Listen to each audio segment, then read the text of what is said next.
The northern wilds don't just kill you. They turn your bones into ice and your hope into a punchline. I am the king of the north, the man who holds the line against the biting frost. But as I stare at the high-tech, reinforced glass of the southern border gates, I've never felt more like a beggar. My pack is starving, their ribs showing through thick fur, and I am the alpha who has to trade his dignity for a bag of grain and a warm bed. But standing there, wrapped in a tactical trench coat that costs more than my entire village, is Sia. She's not just a queen. She's a predator in a power suit, and she's looking at me like I'm a stray dog she's considering adopting, or putting down. Chapter 1. The Cold Price of Pride. The snow is thick enough to swallow a man whole, but the southern border guards don't even flinch. They stand there with their high-end thermal scanners and polished boots, looking like they've never missed a meal in their lives. I hate them. I hate their warm barracks, their smug silence, and most of all, I hate that I'm standing here waiting for a woman who probably spends more on her manicures than I do on my pack's winter rations. You look like a very angry, very wet rug, Roman. A voice purrs over the intercom. I growl, the sound vibrating deep in my chest. Open the gate, Sia. I'm not here for the witty banter. Oh, but the banter is the only reason I got out of bed, she replies. The heavy titanium gates hiss open, and there she is. Sia doesn't do damsel. She doesn't even do approachable. She stands in the center of the courtyard, her dark hair slicked back, her eyes tracking my every movement with a lethal precision that makes my wolf want to sit up and take notice.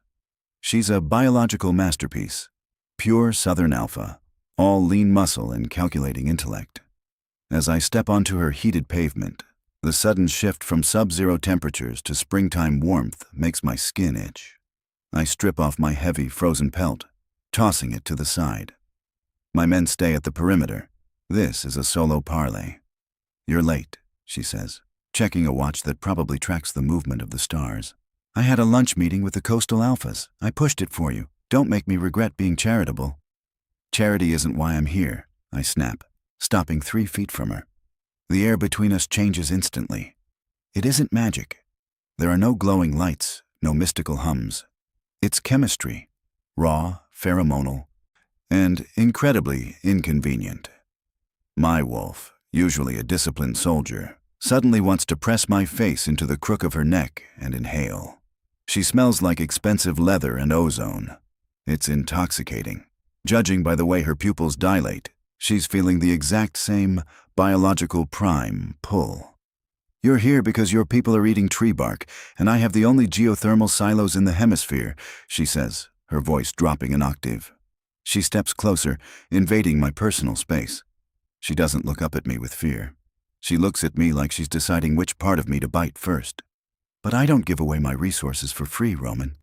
I don't care about your gold. I have plenty. Then what do you want? I growl, my hands clenching into fists at my sides. I won't be your puppet, Saya. I'm a king. A king without a kingdom is just a man with a fancy title, she counters, a sharp, beautiful smirk playing on her lips. I want something far more entertaining than a puppet. I want a partner. But specifically, I want you in my palace, under my roof, for 30 days. You'll attend my meetings, you'll walk my halls, and you will follow my lead. You want me to be your pet? The heat in my blood is rising, and it has nothing to do with the geothermal floors. I want to see if the great king of the north can handle being second in command to a woman who actually knows how to run an empire, she says, her hand reaching out to trace the line of my jaw. Her touch is electric, grounded, and entirely too bold. 1 month, Roman. You give me your presents, and I'll fill your silos tonight. Do we have a deal? Or are you too proud to save your people? I should walk away. My pride is screaming. But then she leans in, her breath warm against my ear, and whispers, "Besides, I think we both know your wolf isn't planning on leaving this territory anytime soon." Before I can answer, the alarms on her wrist and the palace perimeter start wailing. She looks at her display, her face going pale for the first time. "What did you do?" she demands. "I didn't do anything," I growl, but I see the feed on her screen. My own council members just crossed the border behind me, and they aren't coming to negotiate. Chapter 2. The Gilded Cage. The council? Here? I roared, my voice echoing off the reinforced glass walls of the courtyard. Saya didn't flinch. She just tapped a command into her wrist comm, and a holographic feed projected into the frigid air. It wasn't a war party. It was my 3 senior elders, looking less like warriors and more like desperate men clinging to a life raft. They were unloading crates from a southern transport, crates that shouldn't have been there yet. "They aren't attacking, Roman," Sia said, her voice dropping to a dangerous, silky low. "They're delivering the dowry. It seems your council and my board of directors signed the fine print on this consorts alliance. Before you even crossed the tree line, you weren't just coming here to negotiate. You were being delivered." The betrayal tasted like copper in my mouth. My own people had sold me out to ensure their bellies were full. I looked at the gate, then back at Sia. She was watching me with a look that was half pity, half triumph. "Your wolf is vibrating," she noted. Stepping so close I could feel the radiant heat of her body. "Is it anger, or is it the fact that you're finally realizing you don't have to carry the world on your shoulders for the next 30 days? "I am the king," I growled, though it sounded more like a pained admission than a boast. "And I'm the one with the keys," she countered. She turned on her heel, her silk trousers snapping with every confident stride. "Follow me, Roman. Your cage is waiting." The interior of the southern palace was a sensory assault. Everything was minimalist, expensive, and smelled of sandalwood and power. There was no straw on the floors, no communal fire pits. It was a fortress of solitude. As we moved through the halls, her staff, all high-ranking wolves, bowed their heads. Not to me, to her, when she stopped at a heavy ebony door guarded by a biometric scanner. "This is your suite. It's connected to mine via a shared balcony. My security team will be monitoring the perimeter, but inside these walls, you're my guest, which means you follow my schedule." She stepped inside the room, and I followed, the door hissing shut behind us. The room was massive, featuring a bed that looked large enough to host a small pack and a floor-to-ceiling window overlooking the geothermal valley. "Strip," she said. I froze. "Excuse me?" She rolled her eyes, a flicker of genuine amusement crossing her face. "You smell like wet dog in desperation, Roman. There are tailored clothes in the dressing room. If you're going to be seen at my side, you're going to look like a king, not a scavenger. Unless, of course, well, you're too shy." She leaned against the doorframe, crossing her arms over her chest, her eyes raking over my frame with a slow, predatory hunger that made my blood sing. I knew what she was doing. She was asserting dominance. She wanted me to feel exposed. "I don't do shy," I said, my fingers catching the hem of my tactical shirt.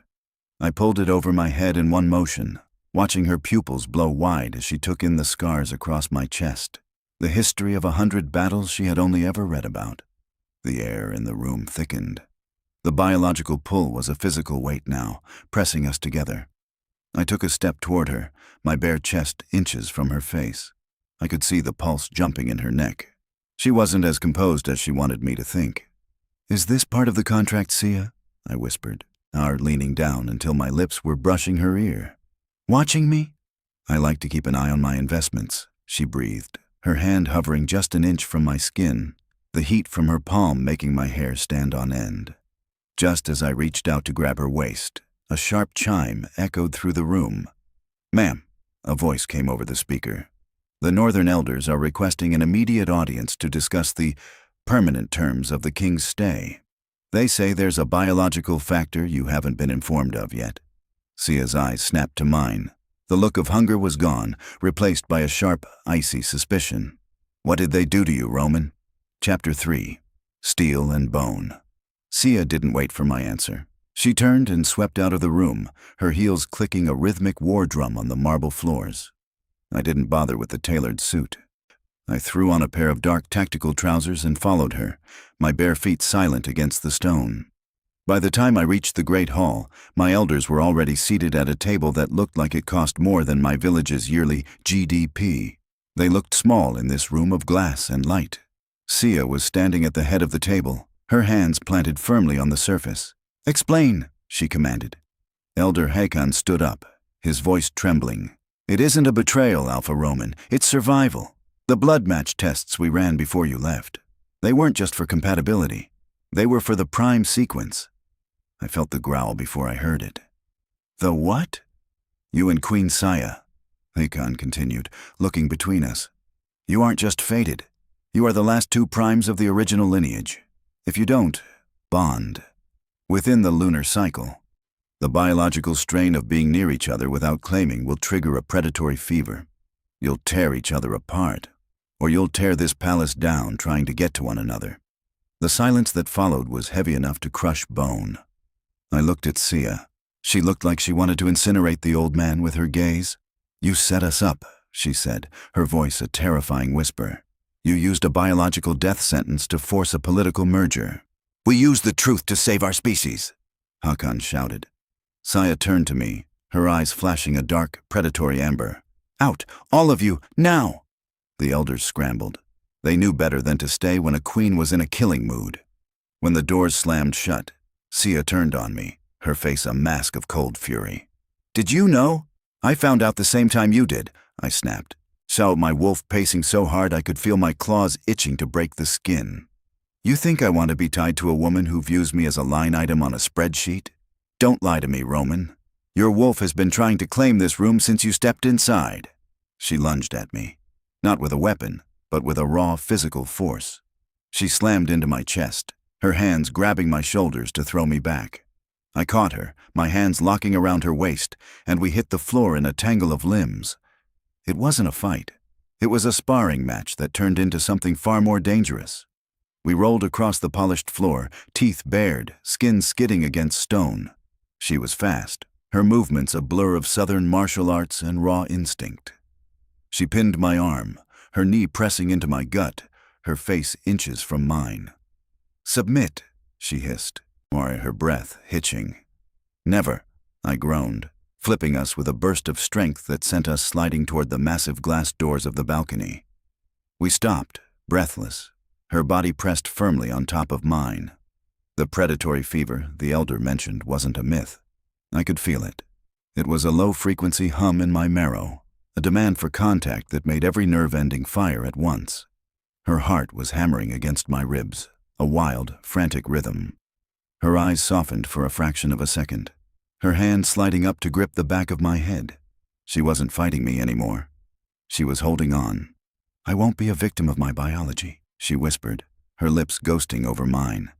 Then stop fighting it, I replied, my hand sliding up her spine, pulling her closer until there wasn't a sliver of air between us. The door to the hall burst open, and a frantic guard stood there, his face ashen. Queen Saya! The northern border, the ice has breached the main silo.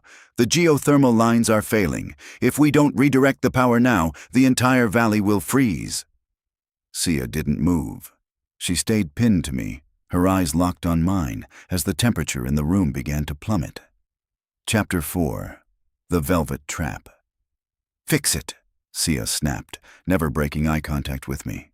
But ma'am, the manual override requires 2 prime signatures, the guard stammered. It's a failsafe from the founding era. It requires the king and the queen. Sia let out a breath that was half laugh, half snarl. She rolled off me, standing up and smoothing her hair in one fluid motion that should have been impossible after a floor brawl. She reached down, offering me a hand. I took it. Her grip was cold, but the spark that shot up my arm was pure fire. It seems the elders thought of everything, she said, her voice regaining its sharp professional edge. If we don't sign that override together, your people starve and my empire freezes. Quite the incentive for a first date, wouldn't you say? We ran through the palace toward the command center. The luxury of the upper floors gave way to the industrial grit of the geothermal hub. Huge pipes hissed with steam, and the air was thick with the smell of wet stone and hot metal.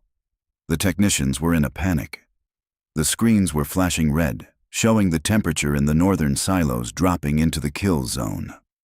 Here, Sia said, pointing to a dual console at the center of the room.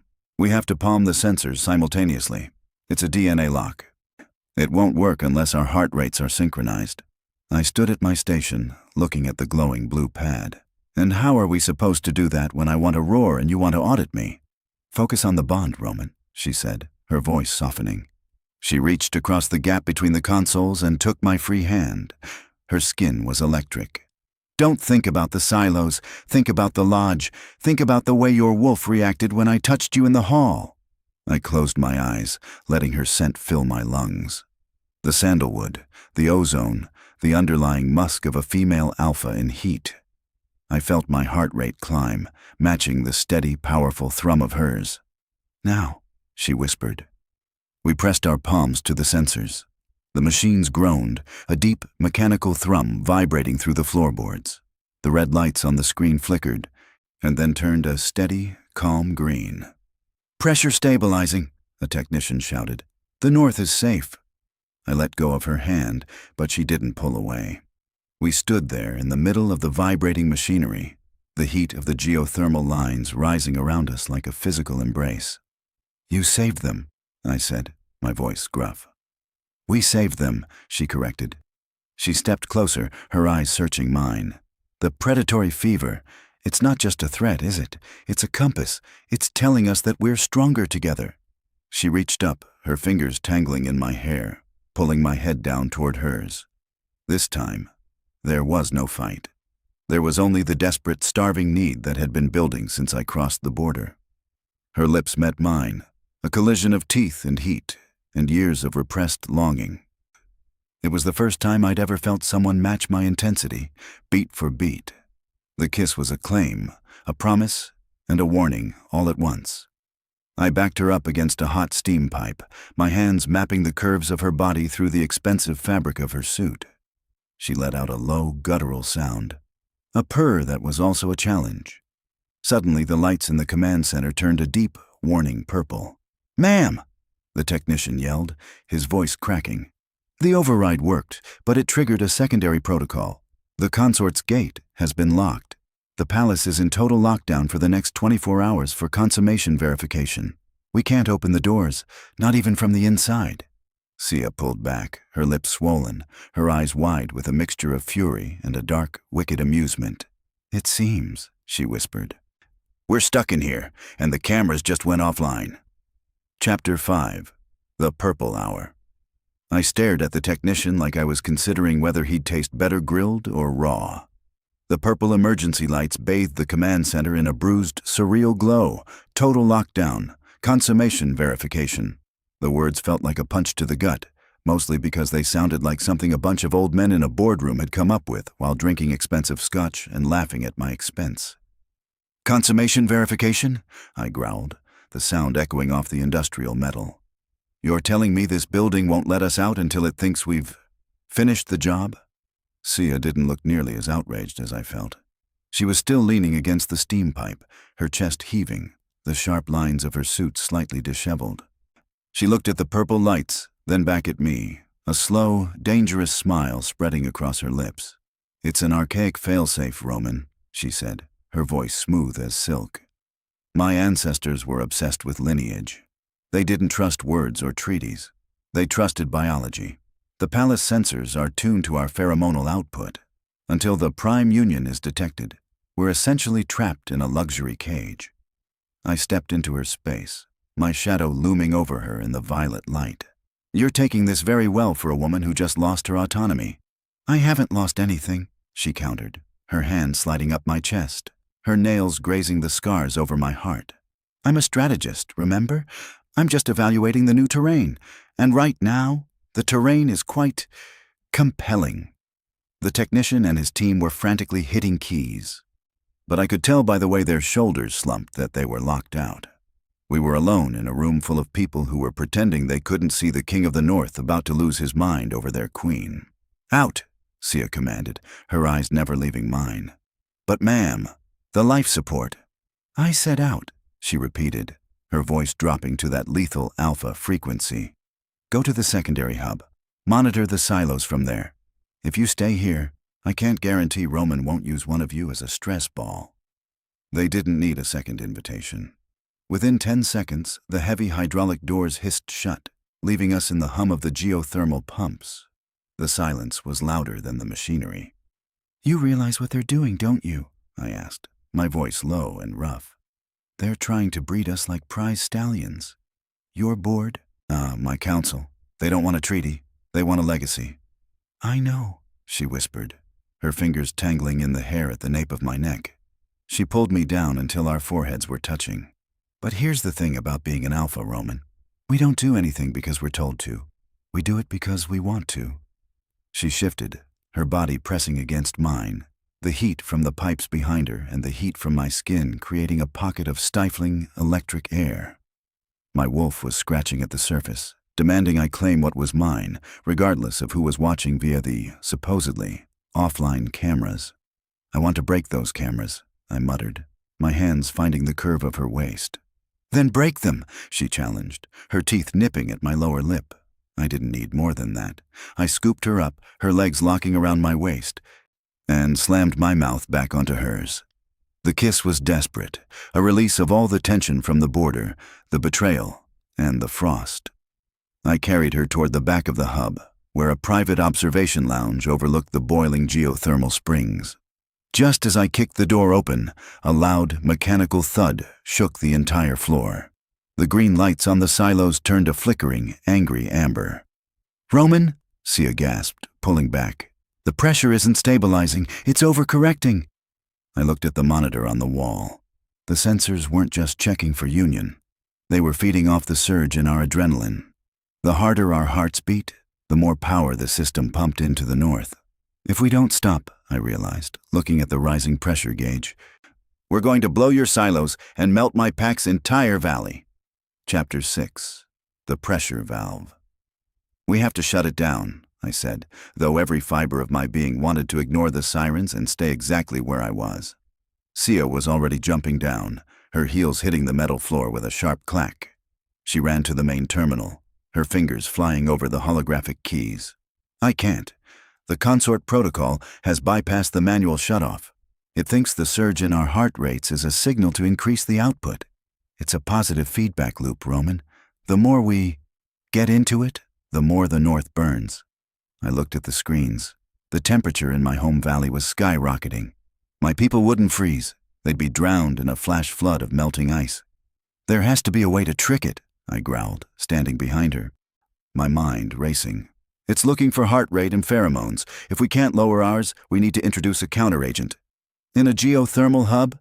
Sia laughed, a short, hysterical sound. What are we going to do? Throw ice cubes at the mainframe? I looked at the massive cooling pipes overhead. They were filled with liquid nitrogen to keep the processors from melting. If we rupture a cooling line, the ambient temperature will drop. Our bodies will go into shock, our heart rates will plummet, and the system will think the union failed and reset to idle. Sia looked up at the pipes, then back at me. Roman, liquid nitrogen will give us third-degree frostbite in seconds. We'll be lucky if we don't lose a limb. Better a limb than a pack, I said, already climbing the maintenance ladder. Wait, she shouted, grabbing a tactical wrench from a nearby belt. She didn't stay on the ground. She climbed up right after me, her silk suit be damned. She was faster, more agile. She reached the valve first. If we do this, we do it together. I'm not letting you play the martyr while I stand in the dry. We stood on the narrow catwalk, 20 feet above the steaming floor. The heat from below was intense, but the pipe in front of us was covered in a thick layer of white frost. On 3, I said, my hand over hers on the lever. 1. My heart was hammering, and I knew the sensors were picking it up. The silos in the north were at 98% capacity. 2.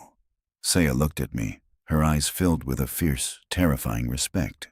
If we survive this, Roman, I'm definitely firing my board of directors. 3. We heaved the lever. The pipe didn't just leak. It exploded. A cloud of white, freezing mist erupted into the room, instantly turning the sweltering heat into a sub-zero nightmare. I felt the cold hit my skin like 1,000 needles. My lungs seized. Beside me, Sia gasped, her body beginning to shake violently. We fell from the catwalk, landing on the padded safety mats below, huddled together as the freezing fog filled the hub. My heart rate crashed. The adrenaline was replaced by the primitive, desperate urge to survive the cold. Above us, the siren stopped. The amber lights on the monitors faded back to a steady, calm green. The feedback loop was broken. Did it work? Sia whispered, her voice trembling so hard I could barely understand her. She was pressed into my chest, her skin like ice. Yeah, I coughed, wrapping my arms around her. I was trying to use my remaining body heat to keep her heart beating. It worked. The purple lights flickered and died, replaced by the standard white overheads. The lockdown was lifting. The consort's gate hissed open at the end of the hall. But as the mist cleared, I didn't see the technicians coming to save us. I saw a group of men in dark, tactical gear. Unmarked, professional, and definitely not Southern Guards. They weren't looking for the Queen. They were looking for me. Chapter 7. The Shadow Hunt. "Sia, get up," I hissed, my voice a raspy shadow of its usual self. My muscles felt like they were made of lead, the cold having seeped into the very marrow of my bones. She didn't ask questions. She rolled out of my arms, her teeth still chattering, her eyes scanning the room. She saw the tactical team at the same time I did. They weren't moving like guards, they were moving like hunters. No guns, no grenades, just high tensile nets and silver-tipped tranquilizer prods. "Mercenaries," Sia whispered, her alpha aura flaring despite the cold. "In my house, someone's head is going to roll for this." "They're not here for you," I said, pushing myself to my feet. "They're wearing Northern insignia on their collars. Hidden, but it's there. These are my loyal council's personal wetwork team."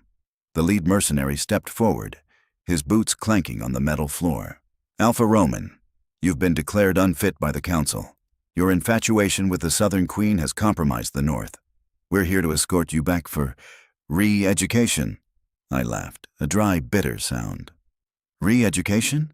Is that what Hakan is calling a coup these days?" "Roman, move to the left," Sia said, her voice strangely calm. I didn't blink. I moved. A silver prod whistled through the air where my head had been a second ago. Sia didn't wait for them to reset. She lunged, a blur of ruined silk and lethal intent. She didn't need a weapon. Her body was one. She took the first man down with a sweep of his legs and a palm strike to the throat that sounded like a gunshot. "He stays with me," she roared, her wolf surfacing in her eyes, amber, fierce, and utterly terrifying. The mercenaries didn't expect the Queen to fight. They expected a CEO. They were wrong. We fought side by side in the freezing fog, a dance of teeth and bone. I took 2 of them at once, my raw strength returning as the heat of the fight thawed my blood. I slammed their heads together, the sound of cracking plastic helmets filling the room. But there were too many of them, and we were still recovering from the nitrogen shock. "The observation lounge," I shouted, grabbing Sia's arm and pulling her toward the reinforced glass doors. "It has an independent lock." We dove inside, slamming the heavy ebony door just as a tranquilizer dart thudded into the wood. I engaged the deadbolt, breathing hard. The lounge was quiet, a stark contrast to the chaos outside. It was a room designed for intimacy, soft lighting, plush rugs, and a view of the springs. But we weren't looking at the view.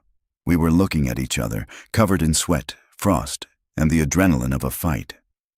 "They won't stop," Sia said, leaning against the door. "If your council is this desperate, they've already turned your pack against you. They'll tell them I kidnapped you. They'll start a war to cover their tracks." "I know," I said, stepping toward her. I reached out, wiping a smudge of grease from her cheek. "I've lost my throne, Sia. In one night, I've gone from a king to a fugitive." "Not a fugitive," she said, her eyes burning with an intensity that made the predatory fever look like a campfire. She reached out, her hand sliding into my hair, pulling me down. "You're a partner, and my empire doesn't negotiate with terrorists." The biological prime pull was back, stronger than ever. The fight, the cold, the betrayal. It had stripped away everything but the raw, pulsing need between us. I didn't care about the mercenaries outside the door. I didn't care about the council.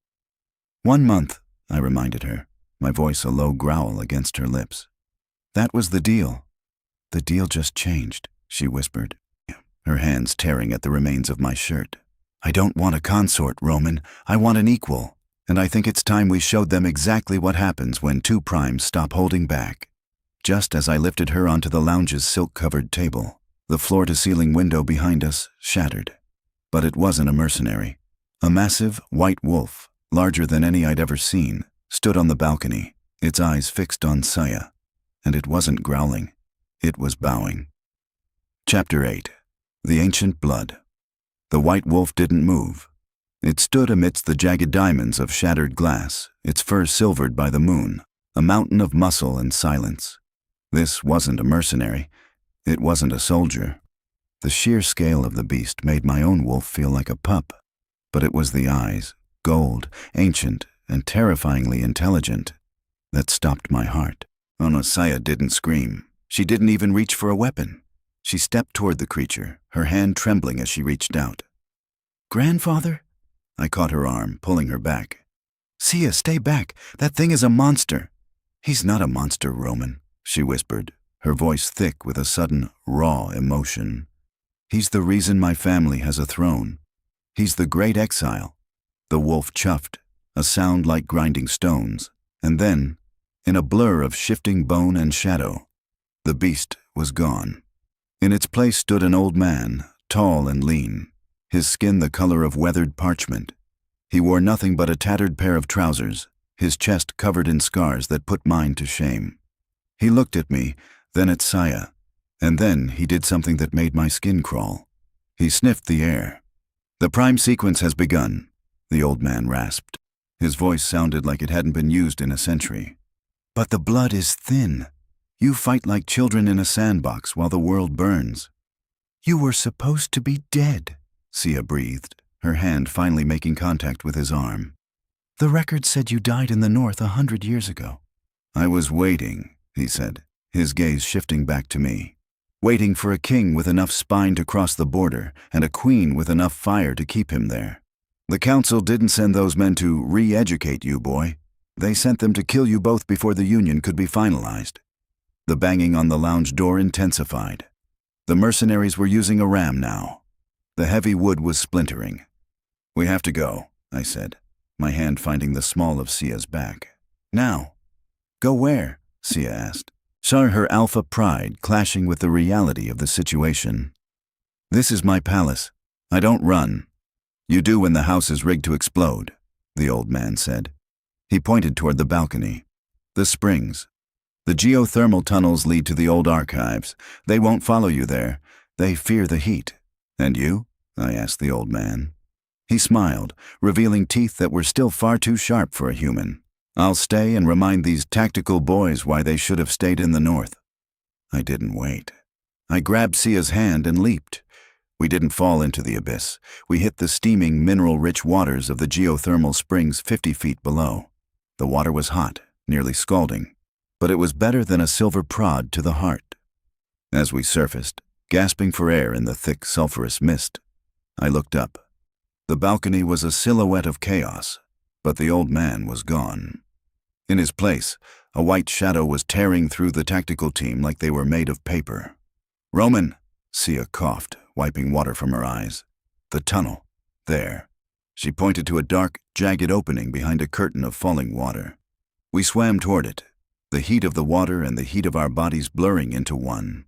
As we pulled ourselves onto the slick stone ledge inside the cave, the predatory fever hit us again. The danger had heightened our senses to a breaking point.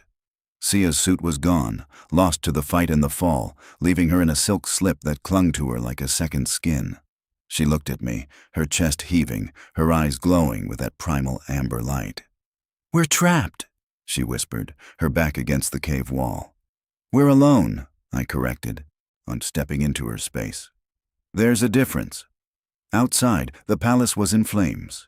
Inside, the only sound was the drip of water and the thud of two hearts beating as one. Chapter 9. The Archives of the Heart. The cave wasn't just a hole in the rock. As we moved deeper, the jagged stone gave way to smooth, carved basalt. Ancient wolf runes, not magical, just a forgotten language of our ancestors, were etched into the walls. The air here was heavy, humid, and smelled of earth and old secrets. "This is the original seat," Sia whispered, her hand tracing a rune. "Before the north and south split, before the great exile. My family built the palace over this, but the foundations are older than the treaties." I was barely listening to the history lesson. My focus was on the way the damp silk of her dress translucent under the dim, bioluminescent moss of the cave. Every time she moved, the biological pull between us tightened like a noose. "Roman," she said, stopping in front of a massive stone door. Look at this. The door was carved with two wolves, their tails entwined, their heads bowed toward a central point. There were two indentations for hands. The prime lock, I muttered. Again? The real one, she said. The one in the command center was a replica built by the board. This is the source. I stepped up behind her, my chest pressing into her back. I could feel the tremors running through her. It wasn't just the cold anymore. It was the proximity. The fever was no longer a hum. It was a roar. If we open this, I said, my voice vibrating against her neck, there's no going back. The union won't just be a political contract.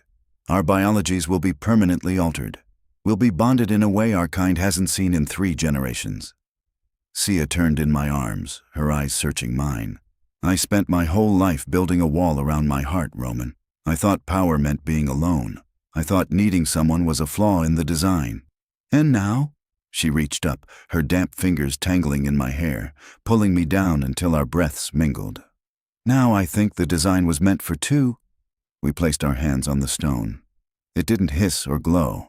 It simply rumbled, a deep, tectonic shift that vibrated through our boots and up into our chests. The door swung inward, revealing a chamber filled with scrolls, maps, and a central dais of pure obsidian. But the archives weren't what stopped my breath. It was the realization that hit me as I looked at the maps. The North hadn't been starving because of a natural winter. The maps showed a series of deliberate diversions, dams and thermal blocks, built by my own council. They didn't just sell me out, Sia, I growled, my wolf's fury rising to a fever pitch. They manufactured the famine. They starved my children to force this meeting. Why?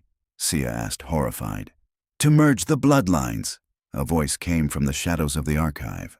It wasn't the old man. It was Hakan. He stood in the corner, a tranquilizer pistol held loosely in his hand. He wasn't looking at me. He was looking at Sia's midsection with a disturbing, clinical intensity. The North was failing, Hakan said calmly. The South was becoming too soft. We needed a true heir, a prime. And nature wouldn't provide one unless we forced your hands, or your bodies. Sia didn't hesitate. She didn't use a speech. She used a heavy obsidian paperweight from the dais.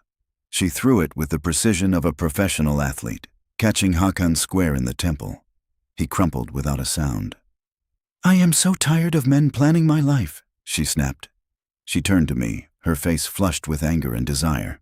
The fever finally broke its banks. I didn't care about the maps or the traitor on the floor. I grabbed her, pulling her onto the obsidian dais. Then let's give them what they want, I growled. On our own terms. Chapter 10. The Prime Union. The obsidian was cold against my back as Sia pushed me down, but the fire in her eyes was enough to melt the cave walls. There was no more negotiation, no more treaties. The predatory fever had reached its zenith, turning every touch into an electric shock and every breath into a challenge. You think you're the only one who's been starving, Roman? She whispered, her hands roaming over my chest, tracing the jagged lines of my scars with a reverence that felt like a claim. I've been starving for someone who doesn't look at me and see a CEO or a queen. Someone who just sees this. I sat up, my hands locking onto her hips, pulling her flush against me. I see a woman who could burn the world down and a queen who's too stubborn to admit she's found her match. The kiss was a collision. It was rough, desperate, and tasted of salt and earth. My wolf was dominant, demanding, but Sia didn't yield. She matched me, stroke for stroke, bite for bite. We weren't just 2 people in a cave. We were 2 alphas finally allowing the masks to shatter. The intimacy was raw and gritty. No soft music, no rose petals, just the heavy thrum of the geothermal pipes deep beneath us and the sound of our ragged breathing. As our heart rates synchronized, a strange physical shift began to occur. It wasn't a magical glow, but a heat, a literal searing heat that radiated from our skin until the damp cave felt like a sauna. Our biology was rewriting itself. The prime sequence was no longer a theory, it was a physical reality. I felt my senses sharpen to an impossible degree.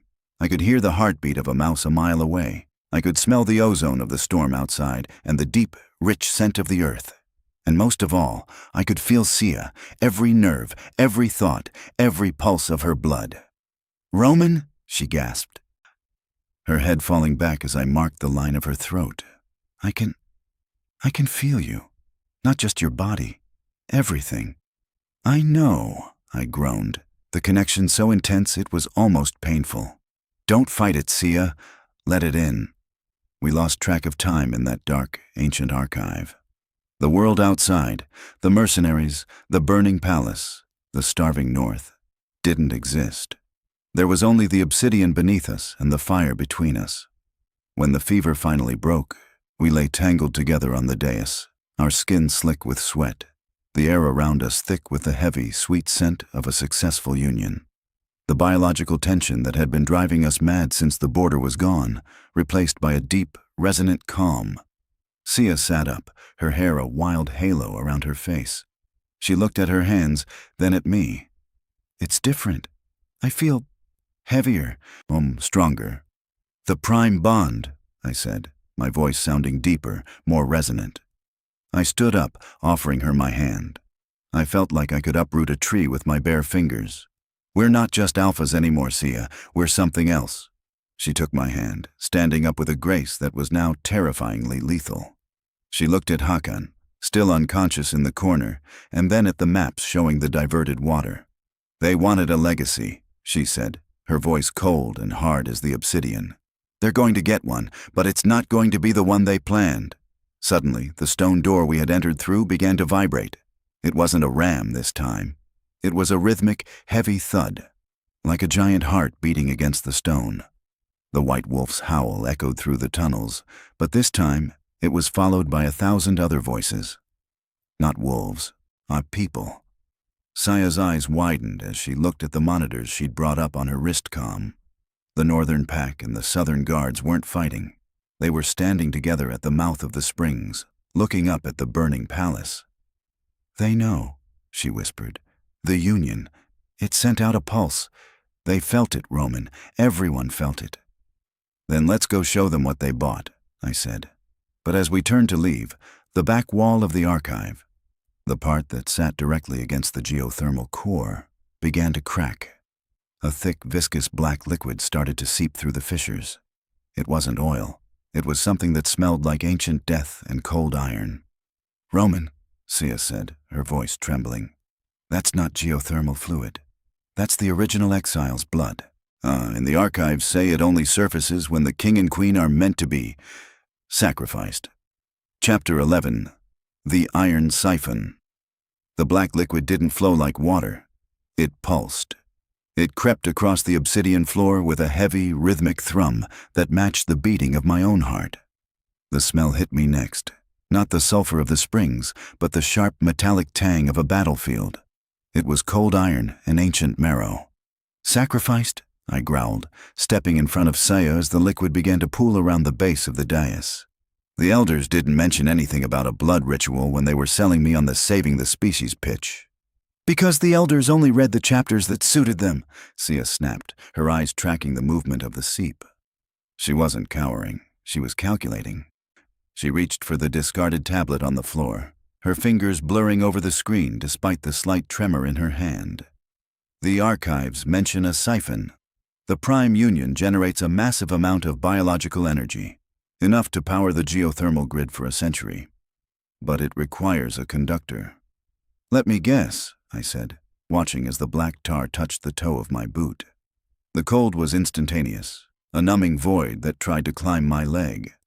"We're the conductors. We're the batteries, Roman.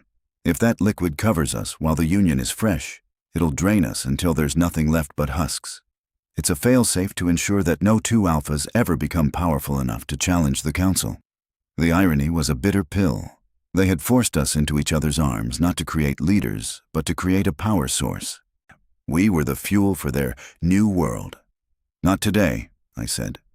I grabbed an ancient stone bench from the corner, a piece of solid basalt that must have weighed 300 pounds, and hurled it at the fissure in the wall. It didn't plug the hole. The black liquid simply flowed around it, faster now, as if it had been insulted. "The ventilation shaft," Sia shouted, pointing toward a narrow grate near the ceiling.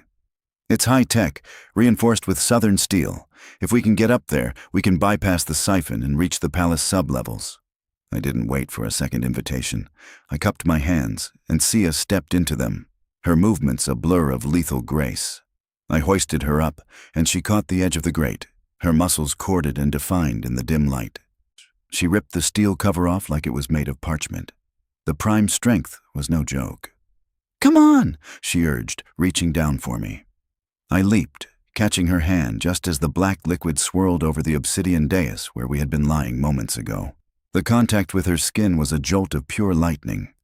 Our connection was so raw that I could feel her strain, her heartbeat thundering against my palm. As I pulled myself into the narrow, dark shaft, the archive below us let out a long, low moan. The black liquid hit the geothermal core. The reaction wasn't an explosion. It was a vacuum. I felt the air being sucked out of the shaft, pulling us back toward the darkness.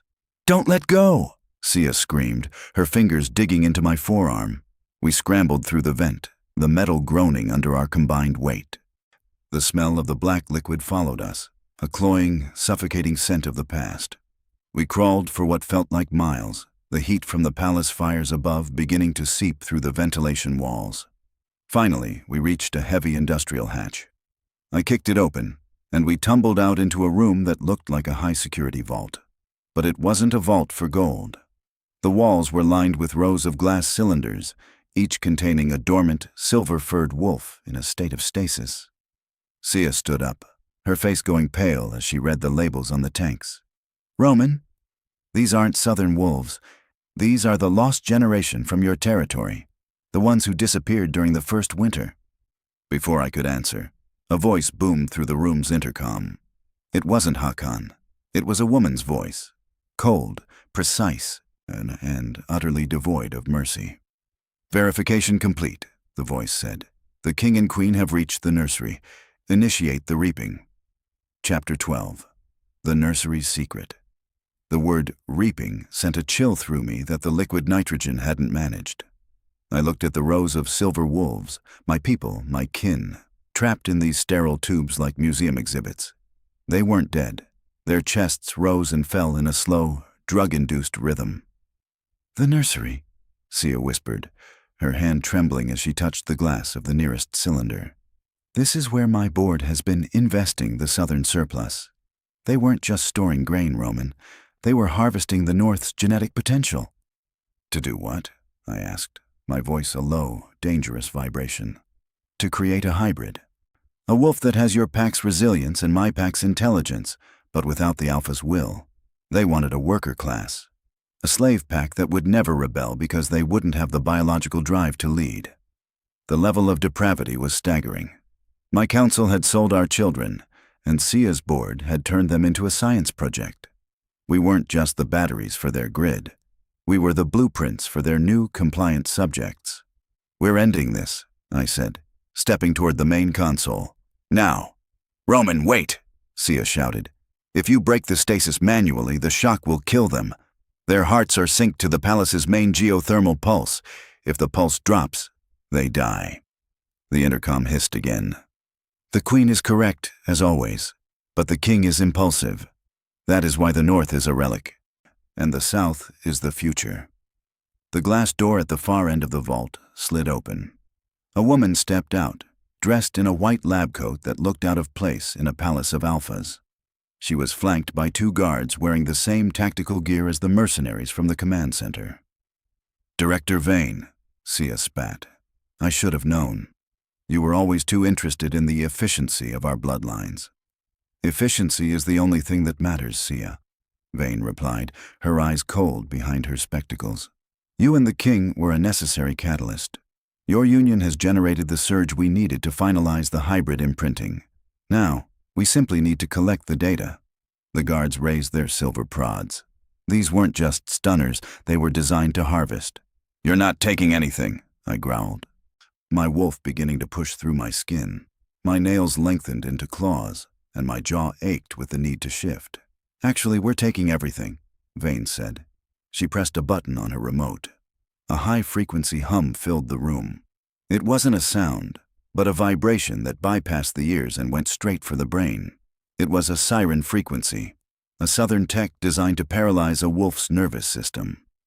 I fell to my knees, my head feeling like it was being crushed by an invisible vice. Beside me, Saya collapsed, her hands clawing at her temples. The prime bond amplified the pain. I could feel her agony doubled in my own mind. The prime connection is a double-edged sword, Vane noted, walking toward us with a clinical curiosity. The more you love, the more you suffer. It's quite poetic. She stopped in front of Saya, reaching down to take a blood sample from her neck. But Saya didn't just lie there. With a scream of pure, unadulterated rage, she grabbed Vane's wrist. The siren frequency was still blaring, but Sia's fierce wasn't a choice. It was a core component of her DNA. She twisted Vane's arm until the bone snapped with a sickening pop. "I don't do poetry," Sia gasped, her eyes glowing a brilliant, terrifying gold. The guards lunged, but the high-frequency hum suddenly changed pitch. It turned from a screech to a low, resonant howl. The glass cylinders in the room began to vibrate. The silver wolves weren't dying. They were waking up. Chapter 13. The Silver Tide. The room exploded. Not from a bomb, but from the simultaneous shattering of 50 glass cylinders. The sound was like 1,000 crystal chandeliers hitting the floor at once. The silver wolves tumbled out, gasping, their fur matted with stasis fluid. They were confused, weak, and terrified. But they were wolves, and they were northern. Director Vane was screaming, clutching her broken arm as she scrambled back toward the exit. The guards tried to fire their prods, but they were swarmed. The silver wolves didn't need orders. They acted on primal instinct. They moved like a tide of moonlight, overwhelming the tactical team through sheer numbers and desperation. I forced myself up, the siren frequency finally dying out as the main console was smashed in the fray. I reached for Saya, pulling her to her feet. She was shaking, her skin pale, but her eyes were fixed on the silver wolves. "We have to lead them, Roman," she whispered. "They're lost. If we don't give them a direction, they'll tear each other apart." I looked at the silver tide. These were my people, my responsibility. I took a deep breath, and for the first time since I'd crossed the border, I let my kingly voice roar, not with the growl of a beast, but with the command of a sovereign. "Pack!" I bellowed. The room went silent. 50 silver heads turned toward me. The confusion in their eyes was replaced by something else, recognition. They didn't see a captive. They saw the Alpha of the North. "The South is not your enemy," I shouted, my hand finding Sia's. I held our joined hands high. "This woman is your queen, and we are going to walk out of here together." Sia stepped forward, her presence filling the room. "The palace is in lockdown, but the geothermal tunnels are still open. We follow the water. Ought we move as one?" We led the silver tide out of the nursery and back into the sub-palace corridors. But we weren't just escaping. We were a revolution. As we moved, southern guards encountered us. They saw their queen leading a pack of northern legends, and they did the only thing they could. They knelt. We reached the grand atrium, the heart of the palace. The fires from earlier had been contained, but the air was still thick with smoke. Waiting for us in the center of the hall was the board of directors. 6 men in suits, looking terrified, and Hakan, who had somehow regained consciousness and made his way up from the archives. "This is treason," one of the board members shouted. "You're destroying the most profitable merger in the history of our species." "It's not a merger," Sia said, her voice echoing off the high ceilings. "It's a hostile takeover." She didn't look at the board. She looked at the southern guards standing on the balconies. "Whose side are you on, the men who sell our children for a higher margin, or the queen who bleeds for you?" The guards didn't hesitate. They turned their weapons on the board. Hakan stepped forward, a strange, sad smile on his face. "You did it, Roman. You unified them. But you forgot one thing." He pointed to the massive floor-to-ceiling windows. Outside, the night sky wasn't black or blue. It was a bruised, pulsing violet. "The Prime Union wasn't just a biological spark," Hakan whispered. "It was a beacon. And the things that live in the deep wilds, the things that haven't seen a prime in 1,000 years, they're coming to claim their prize." A low, earth-shaking rumble vibrated through the palace foundations. It wasn't geothermal. It was the sound of something massive, many-legged, and very hungry, scratching at the palace walls. Chapter 14. The Deep Wilds. The scratching wasn't coming from the doors. It was coming from the stone itself, a sound like 1,000 diamond-tipped drills boring into the palace foundations. The violet sky outside pulsed, a rhythmic, sickening throb that made my new prime senses feel like they were being rubbed with sandpaper. "What in the hell are those?" I roared over the mounting din, my hand tightening on Sia's. "The Titans of the Trench," Hakan whispered, his voice trembling with a terrifying mix of awe and horror. "Ancient wolves who never learned to be human. They've lived in the subarctic fissures for millennia, blind and starving. They don't care about treaties or geothermal grids. They only care about the scent of a prime bloodline. To them, you and Sia aren't leaders. You're the ultimate meal. A massive, pale limb, thick as a tree trunk and covered in coarse, translucent bristles, smashed through the reinforced glass of the atrium. It didn't have paws. It had hooked, obsidian talons that dragged a screaming board member into the violet darkness before any of us could blink. "Back," Sia commanded, her voice cutting through the panic of the silver wolves. "Form a phalanx, silver wolves in the center, southern guards on the flanks." It was a beautiful, lethal sight. My rugged, starving warriors and her polished, high-tech guards moved as if they'd been training together for years. The prime bond was acting like a telepathic bridge. I could feel Sia's strategic mind mapping the room, and she could feel my tactical instinct for the kill. The first Titan breached the floorboards. It was a nightmare of biology. A wolf the size of a transit bus, its skin a sickly, pallid white, and eyes that were nothing more than milky pits. It didn't bark. It let out a high-pitched sonic chitter that shattered every remaining light fixture in the hall. "No guns! No silver!" Sia yelled to her guards. "Their hides are reinforced with mineral deposits. You have to go for the joints." "I'll take the head," I growled. I didn't shift. A full shift would take too long, and I needed the dexterity of my human hands. Instead, I let the prime power swell in my muscles until I felt like my skin was made of iron. I leaped, catching a bristle on the Titan's flank and swinging myself onto its massive, pulsating neck. The beast thrashed, its sonic chittering vibrating through my skull, but I was a king of the north. I'd fought blizzards, I'd fought starvation. This was just meat. I drove my claws into the soft tissue behind its skull, tearing upward with a strength that felt like it belonged to a god. Below me, Sia was a whirlwind of motion. She wasn't just fighting, she was directing the silver tide. She used a fallen structural beam as a lever, pinning a second Titan's limb while her guard swarmed its underbelly. She looked up at me, her eyes glowing like twin suns in the violet gloom. "Roman, the core!" she shouted. "The black liquid we saw in the archives. It's not just blood.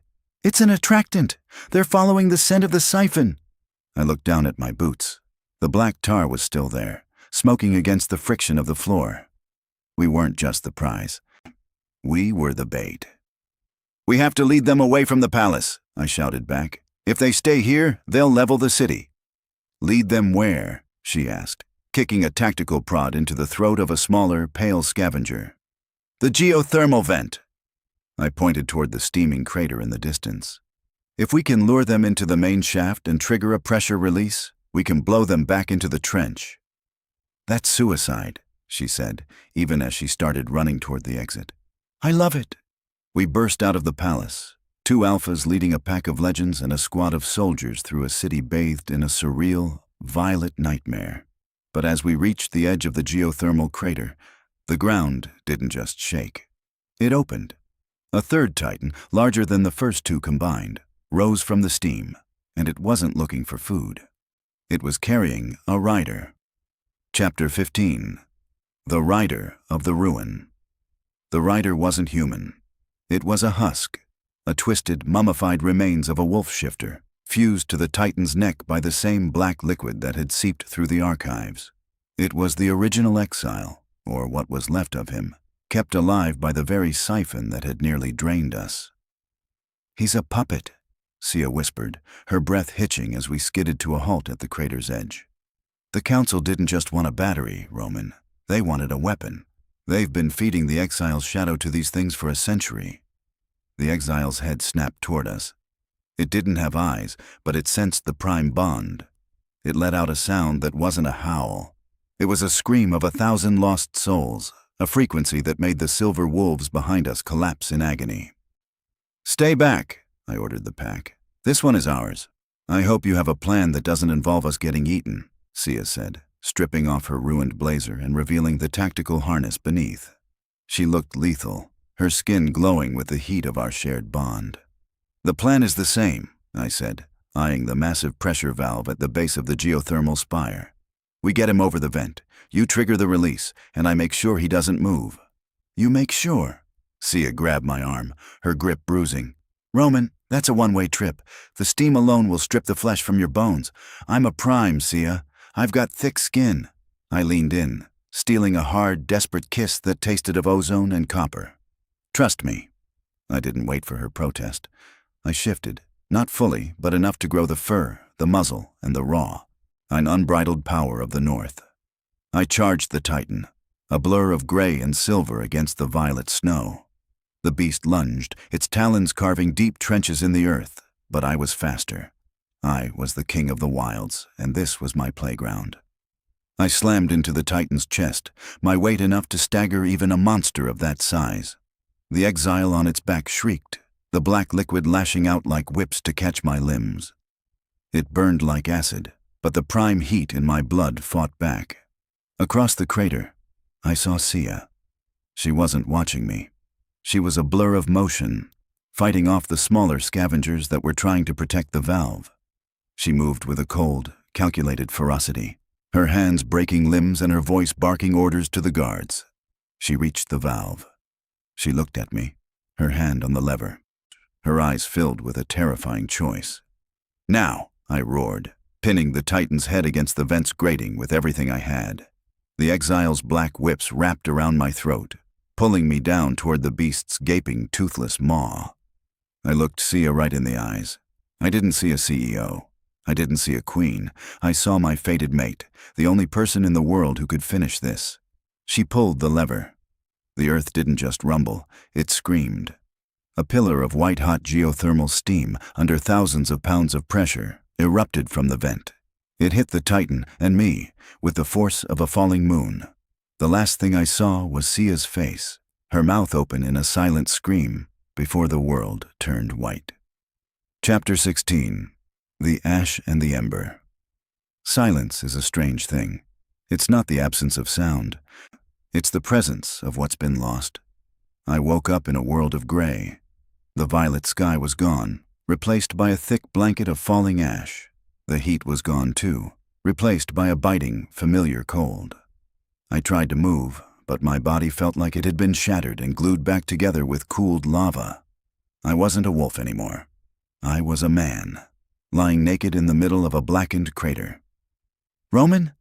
The voice was cracked, desperate, and closer than I expected. I turned my head, agonizingly slow. Sia was there, her silk slip burned away to nothing but charred rags, her skin covered in soot and streaks of red. She was crawling toward me, her hands trembling. "I'm here," I rasped, my voice sounding like I'd swallowed glass. She reached me, collapsing onto my chest. She wasn't crying. Alphas like her don't cry. But her breathing was ragged, her heart hammering against mine in that perfect, synchronized prime rhythm. "The Titan?" I asked. "Gone," she whispered. "The exile, the beasts, the steam blast sent them back into the trench. The pressure reset the geothermal lines. The north is warm, Roman. The silos are full." I let out a breath I'd been holding since I crossed the border. "Good, then I can take a nap." "No naps," she snapped, her fierce returning with a flicker of its usual fire. She sat up, looking around the crater. The silver wolves were there. So were the southern guards. They were standing at the rim, looking down at us. But they weren't attacking. They were silent, waiting. "Look at them," Sia said, her voice gaining strength. "They didn't run. When the steam hit, they stood their ground. They fought for each other." I looked up. Hakan was standing at the front of the pack. He looked old, tired, and deeply ashamed. He held something in his hands, the two crowns, the northern iron and the southern gold, which he'd salvaged from the palace ruins. "The council is dead or in hiding," Hakan called out, his voice echoing in the dead air. "The board has been dissolved. You saved us from the monsters we created, but the world is still broken." "So we fix it," I said, pushing myself up despite the agony. I stood, pulling Saya with me. We stood together in the center of the ash, two battered, burnt alphas who had survived the end of the world. "We don't want crowns," Sia shouted up to the rim. "The crowns are what built the siphon. The crowns are what sold the children." She looked at me, a silent question in her eyes. I knew what she was thinking. The 90% twist was hovering in the air between us, a biological shift I could feel in the very marrow of my bones. "The crowns are dead," I bellowed. "From now on, there is no north. There is no south. There is only the pack." The silver wolves let out a howl that shook the ash from the air. The southern guards joined them, a chorus of voices that sounded like a new world being born. But as the celebration peaked, Sia gripped my hand, her face going suddenly, deathly pale. She doubled over, her hand flying to her stomach. "Roman," she gasped, her eyes wide with a shock that eclipsed the fight with the Titans. "Something is changing. Inside." Chapter 17. The Prime Legacy. The physician's tent was the only thing standing in the ruins of the palace courtyard. It was quiet inside, the air smelling of antiseptic and the heavy, unsweet scent of the Prime Union.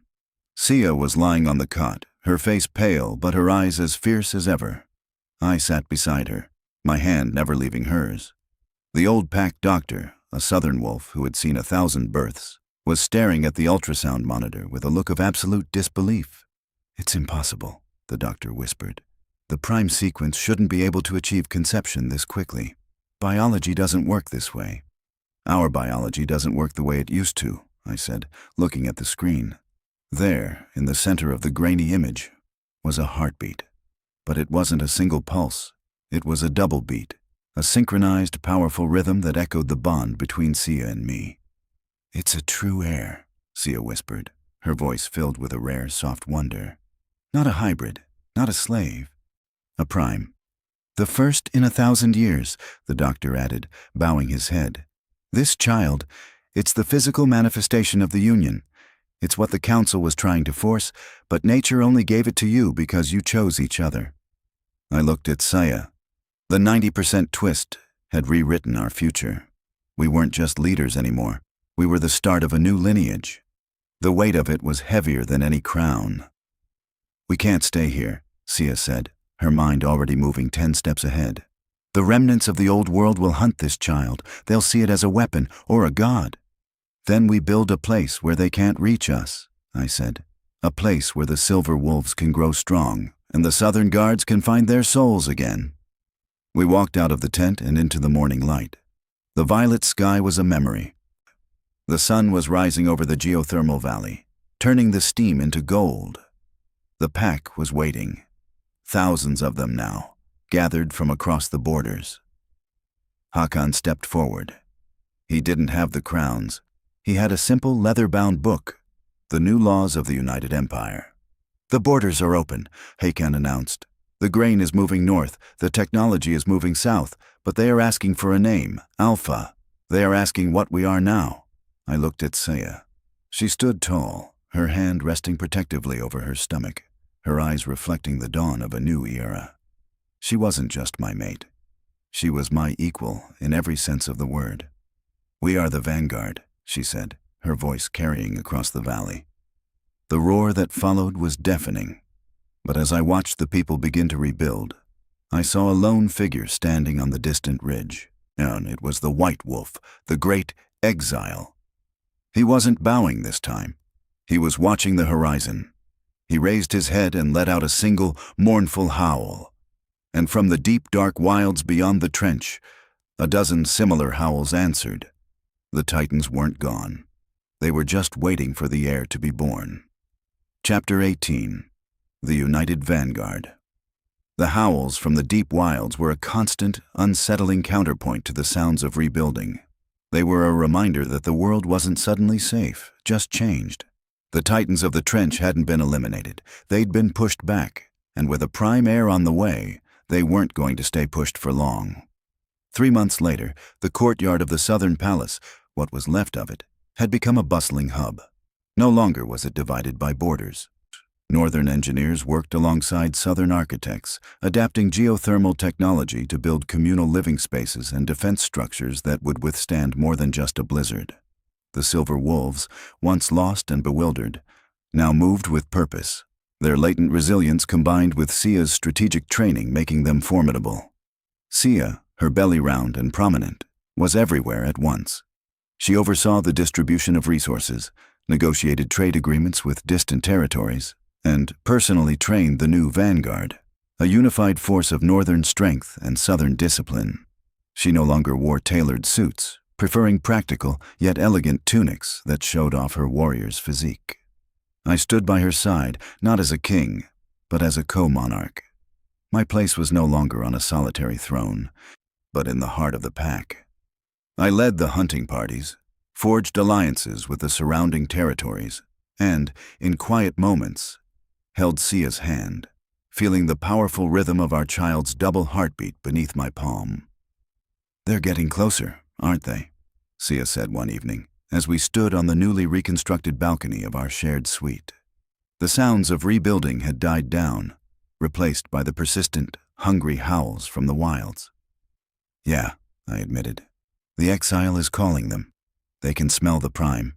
It's a lure they can't resist." "Good," she said, leaning into my side, "because we're ready for them." Hakan finally deciphered the rest of the archive. The siphon wasn't just a drain, it was a defense. The old ones used the prime energy to create a counter-frequency that repelled the titans. "And we're the prime energy," I finished, a thrill of power running through me. "So we turn ourselves into a weapon, a beacon." The next morning, the unified vanguard stood ready. The Silver Wolves formed a shield wall, their fur bristling, their eyes fixed on the forest. The Southern Guards, now armed with sonic disruptors designed to amplify Sia's voice, lined the perimeter. In the center, on a raised dais of purified obsidian, stood Sia and I. Hakan handed Sia a small, intricately carved wooden flute. "This amplifies the prime frequency, Queen. Once you start, it will draw them in, and when they are close enough, King Roman will release the true power of the siphon." Sia took a deep breath, her eyes locking with mine. There was no fear, only determination. "Ready, King?" "Ready, Queen," I replied, my hand finding the heavy stone lever that controlled the siphon's output.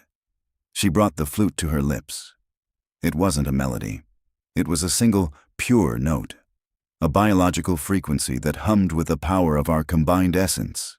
It vibrated through the air, piercing the howls of the titans, drawing them out of the shadows. The ground began to shake. The forest parted. Dozens of the pale, chittering beasts emerged, led by the gargantuan, riderless titan from the crater. They were massive, ugly, and hungry. They stopped at the edge of the palace walls, their milky eyes fixed on Sia. She didn't falter. The note held steady, growing stronger, vibrating through the very air until the stone of the palace hummed with the sound. I felt the prime energy building inside me. A pressure cooker of raw power. "Now, Roman," she commanded, her voice ringing with the force of the universe. I slammed the lever down. The obsidian dais didn't glow with magic. It vibrated with raw, biological force. A low-frequency hum, amplified by Sia's flute, washed over the titans. It wasn't a weapon that killed them. It was a frequency that destabilized them. Their mineral-reinforced hides began to crack. Their multi-jointed limbs locked up. The sound was unbearable, a cacophony of screeching stone and shattering bone. One by one, the titans crumpled. They didn't explode. They simply disintegrated, turning into piles of gray ash that blew away in the wind. The last one to fall was the behemoth that had carried the exile. It let out a final, agonizing chitter, and then it, too, dissolved. Silence. A true, profound silence settled over the valley. The howls from the wilds were gone. The threat was ended. Sia lowered the flute, her body trembling with exhaustion. I rushed to her side, catching her as she swayed. "We did it," she whispered, her voice hoarse but triumphant. We did, I agreed, pulling her into my arms. I looked out at the valley. The ash was settling, revealing a clear blue sky. The pack was cheering, their howls now sounds of victory and peace. The great exile, in his white wolf form, stood on the distant ridge one last time. He gave a final, approving nod, then turned and disappeared into the now silent forest. He wasn't needed anymore. The crowns were gone. The old conflicts were ash. We had found each other not through a political game, but through shared fire and a desperate need to save our people. We had built a new world, not through conquest, but through unity. And as the sun set over the new Vanguard Empire, I knew our legacy wasn't just in the child Saya carried, but in the unbreakable bond that two alphas had forged, not just for power, but for love. That wraps up the high-stakes journey of Roman and Sia. Can a king truly find redemption after a rejection that deep, or did Sia's cold reign change the bond forever? I want to hear from you in the comments. If you were in Sia's position, would you have let Roman in, or would you have kept him at the gates to protect your empire?